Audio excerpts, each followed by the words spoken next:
thank God for programs like this and for the alternative media that we have a source for truth.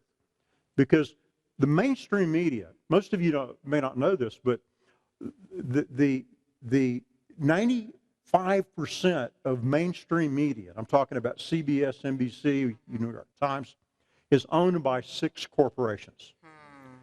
We do not have freedom of the press in America anymore. We have propaganda. You know, the idea that building number 7, that was not even hit by a plane, could free fall from furniture burning at the speed of gravity is nonsensical.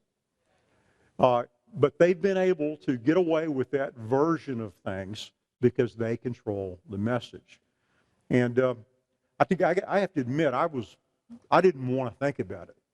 And it wasn't but a few years ago that I was on my ranch in Australia, just retired.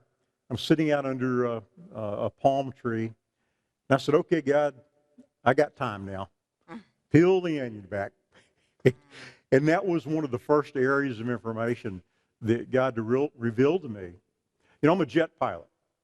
And the plane that flew into the Pentagon, well, apparently had no wings because there's only a hole. And by the way, the hole is smaller than the fuselage of a 757. It's about the size of a missile. And the most videoed building in the world had no video of the plane hitting the building. And oh, by the way, there was no debris. There were no suitcases. There were no engines.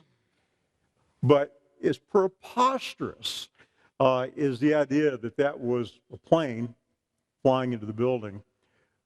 Most Americans, by the way, it's getting close. About 50% of Americans today say, wait a minute, you know, this doesn't make sense. And Donald Trump, whether you love him or hate him, sounds like you love him. Oh, boy, Yeah. There's a lot of believers that do. Has the courage to ask these questions that we get ridiculed for. And by the way, ridicule is a strategy of the enemy.